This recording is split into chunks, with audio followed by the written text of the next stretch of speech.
Vamos a cambiar de tema. Expertos en meteorología afirman que las temporadas de lluvias en nuestro país serán cada vez más cortas y que se van a concentrar entre los meses de mayo y julio. Además, un reciente estudio ubicó a Chile en el puesto número 18 entre los países con más estrés hídrico en el mundo. Queremos hablar de este tema. Nos acompaña Eduardo Bustos, quien es investigador del Centro de Cambio Global de la Universidad Católica. Muchas gracias por estar aquí esta tarde. No, gracias a ustedes por la invitación. Para conversar sobre este tema, a ver, recién acaba de terminar el mes de julio, se supone que es uno donde más lluvia cae y sin embargo prácticamente no hubo precipitaciones acá en la zona central. Venimos escuchando este concepto de escasez hídrica desde hace muchísimos años, mencioné yo ahí algunos de los estudios. De acuerdo a su experiencia, ¿qué tan mal está Chile en estos momentos respecto al tema del agua? Sí, en la actualidad la situación es bien adversa en el sentido de que ya llevamos 10 años de una sequía muy intensa en términos de la cantidad de agua menos que hemos recibido en los últimos años.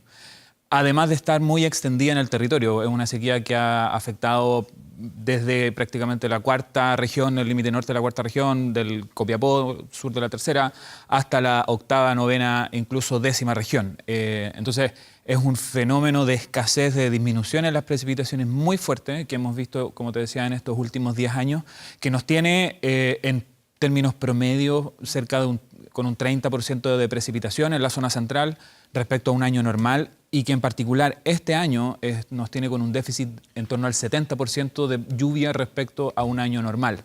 Eduardo, para que la gente entienda, ¿qué significa, qué es el concepto de estrés hídrico? De acuerdo a este estudio se separan, de alguna forma estoy leyendo aquí los países, en 5 grandes grupos. Chile entra en la segunda zona de peor a situación un poco más holgada, a peor, a mejor. Encabeza este segundo grupo en el lugar 18, como decía Pati, en el fondo entre 164 países. Estamos en el lugar 18. ¿Qué significa estrés hídrico? El estrés hídrico es un concepto que básicamente lo que refleja es la diferencia entre el agua que se demanda por distintos usos para proveer de agua a las personas en las ciudades, para suministrar de agua para generación de energía, para la agricultura, para distintas actividades, y el agua disponible. Ya. Entonces tú tienes es un balance. Entonces cuando tú estás en una condición de escasez significa que tu demanda es superior a la cantidad de agua que tienes disponible. Y eso, el grado de esa diferencia es la que finalmente te sitúa en esta escala. Estamos en el segundo grupo, que es como de alto estrés acuífero, podríamos decir. Y hay un primer grupo que es de extremado grave. Claro, piensa tú que esto es un análisis que es ese nivel nacional. Está tomando el promedio de Chile, el promedio de la oferta de agua con el promedio de la demanda. Si tú haces un zoom dentro del país, probablemente vas a encontrar regiones de Chile, sobre todo en la zona central y hacia el norte, que van a tener condiciones aún más severas que las que este informe señala asignado al país completo. Ahora, en este estrés influye obviamente el tema de la sequía, de las pocas precipitaciones, pero ¿cuánto también incide lo que se ha sobredemandado respecto, sea para consumo humano, para la agricultura, para la minería, para la energía? Lo digo pensando, por ejemplo, en la situación que se comentó hace algún tiempo en la ciudad de Copiapó, donde se planteaba directamente que se habían entregado más derechos de agua de lo que se disponía en esa zona. ¿Qué ocurre con ese tipo de factores? Sí, efectivamente es parte muy importante de la ecuación. Como te decía, este sentido de escasez es la diferencia entre lo que yo necesito y lo que finalmente tengo para suplir esa necesidad.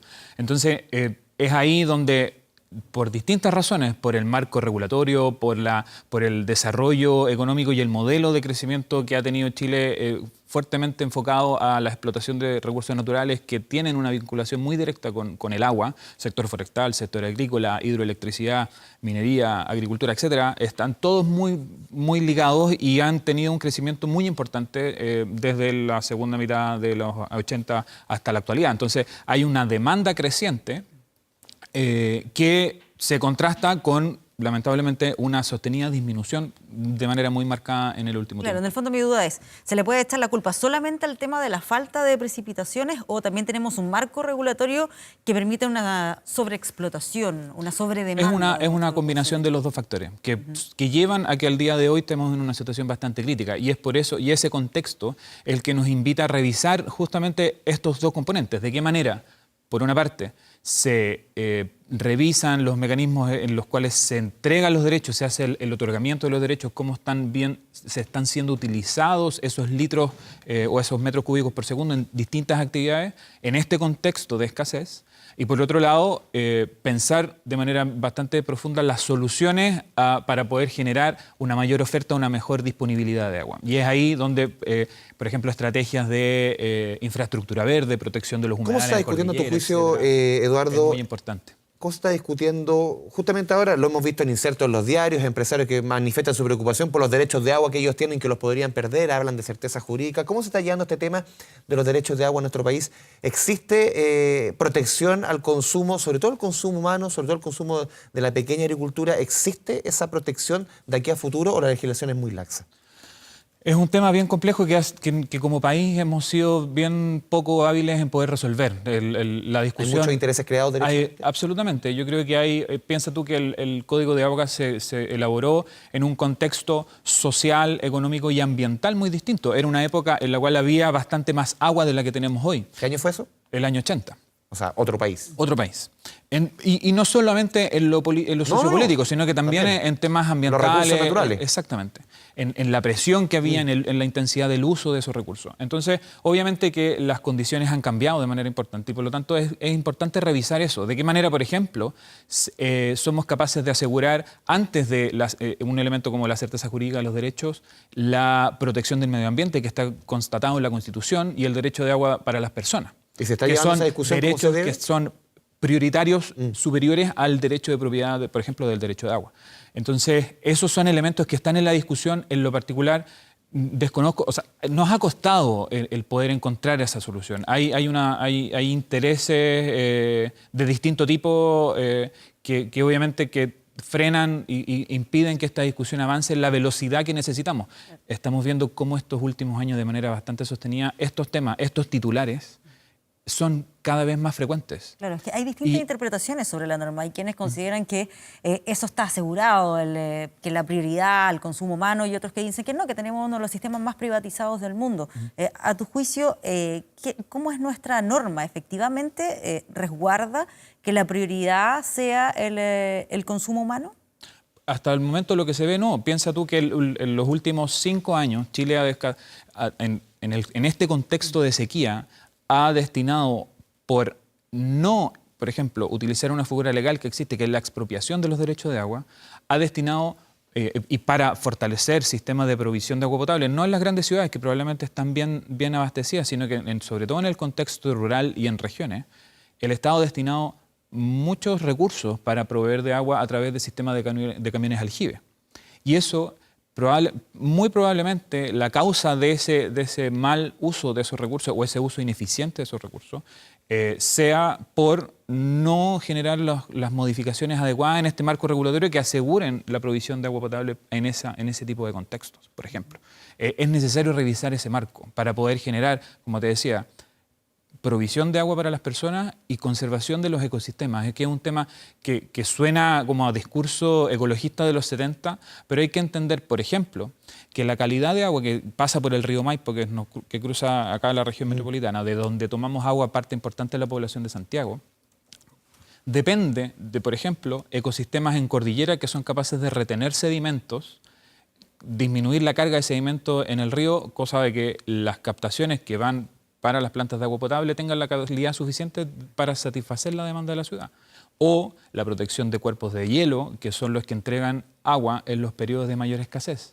Por eso es todo un sistema bien interconectado que es importante considerar en su conjunto en esta discusión. Eduardo, dentro de todo este proceso de cambios a nivel climático, a nivel mundial, también nacional, hay expertos, estoy leyendo estudios de la Universidad de Talca, la Dirección de Meteorología, que indican que la temporada de lluvia será cada vez más corta en nuestro país, y no solamente, otros estudios que dicen que ya no vamos a hablar de 4 estaciones, sino que prácticamente primavera y otoño van a desaparecer y vamos a quedar invierno, verano, y ahí las diferencias nos vamos a mover, pero cada vez este invierno, que va a ser más extenso, pero no va a tener lluvias toda esa época, sino que va a ser cada vez más acotado. ¿Cómo lo ves tú? Sí, efectivamente, lo que hemos estado viendo. Piensa tú que tradicionalmente hemos concebido estas extracciones de 4 meses, ¿cierto? O sea, perdón, de 3 meses.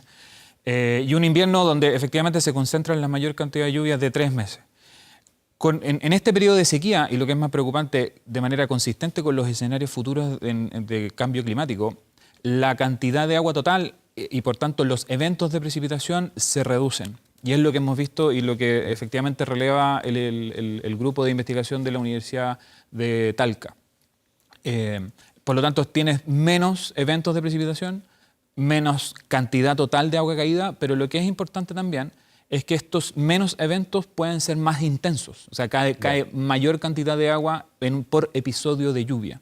Lo que genera que en el total tienes menos agua, pero tienes riesgos crecientes de que estas lluvias, por ejemplo, generen eventos de inundación o eventos de deslizamiento de tierra que puedan afectar a las personas. Sí, ahora, me quedé pensando en algo. Está la discusión todavía en el Congreso sobre cómo se reforma este Código de Aguas y la parte del debate tiene que ver con si expropiar o no, si ese es el mecanismo. Hay que recordar que alguna vez se entregaron derechos de agua por parte del Estado de manera gratuita, pero los lugares donde hay escasez hídrica se venden y a precios de una cantidad importante de dólares en muchos de esos casos. Por lo tanto, expropiar también implica un costo bastante elevado eventualmente para el Estado. ¿Cuál es el camino para recuperar eso considerando este contexto? Es difícil, es complejo, es una discusión bien compleja que ha llevado mucho tiempo. Me parece que hay, lo primero, uno de los diagnósticos que recurrentemente aparecen en distintos grupos donde se discute este tema es mejorar el acceso a la información y a transparentar las condiciones en las cuales están operando hoy día las cuencas. Muchos de esos altos precios que actualmente tienen los derechos de agua están vinculados a elementos de especulación, de tenencia de derechos que nos ocupan. Afortunadamente, con la última reforma al código que hubo el año pasado, aumentaron las patentes, las multas por no uso de agua. Por lo tanto, tenedores de derecho que no estaban haciendo uso efectivo de esa agua, que solamente los tenían como una inversión o como en ámbito de especulación, están sujetos a una multa muy importante y ahí se han recuperado bastantes derechos. Pero y luego de eso me parece que la capacidad de tener miradas a nivel de los territorios es muy importante. El poder incorporar otros actores que alimentan la discusión para una mejor gestión y uso del recurso dentro de cada una de las cuencas. Piensa tú que actualmente el derecho de agua y las juntas de vigilancia, que son los organismos de organización de los usuarios de agua de una cuenca, están limitados solamente a los tenedores de derecho, que normalmente son empresas sanitarias, agricultura, y algún otro usuario consultivo, minería, etcétera. Depende mucho de cada uno de los territorios. No hay representación, por ejemplo, de los usos de los ecosistemas, de las comunidades, del territorio en el cual se inserta este uso del agua. Me parece que ese es un mecanismo que hay que avanzar de manera firme y la Dirección General de Agua entiendo que está avanzando en esa línea, en el desarrollo de ese tipo de planes. Lo último, ¿cómo ves esta coyuntura? Lo anunció hoy día la CONAF de que estos eventos turísticos, que eran todos los años, por ejemplo, en la región de Copiapó, como el desierto florido, este año no va a ocurrir. ¿Tiene que ver con justamente el fenómeno climático? ¿A esto nos vamos a tener que acostumbrar? El caso particular del desierto florido es un hito justamente, y lo recordamos como un hito porque ocurre en consecuencia de una lluvia que cae de manera importante en la zona norte. Eso responde más a la variabilidad natural que existe en las precipitaciones de la zona norte, más que a una tendencia observada. En este año particular, efectivamente... no es algo que no vamos a tener nunca más desierto florido. Exactamente. Es muy difícil decir eso. De hecho, en la zona, nosotros lo que vemos, por ejemplo, mirando los escenarios de cambio climático, en la zona centro-norte hacia el sur hay una fuerte disminución de las lluvias, pero en la zona, en el extremo norte, es bastante incierto porque hay fortalecimientos, por ejemplo, de las lluvias de origen altiplánico, que tienen una influencia importante en estos eventos de precipitación que son los que alimentan el desierto florido. Entonces, en ese caso particular no es muy claro. Este año efectivamente no vamos a tener porque no hemos tenido lluvia, pero para adelante es muy probable. No se sabe todavía. Eduardo Bustos, investigador del Centro de Cambio Global de la Universidad Católica, muchas gracias por tu presencia acá en Canal 24. No, gracias a ustedes por la invitación. Acompañarnos.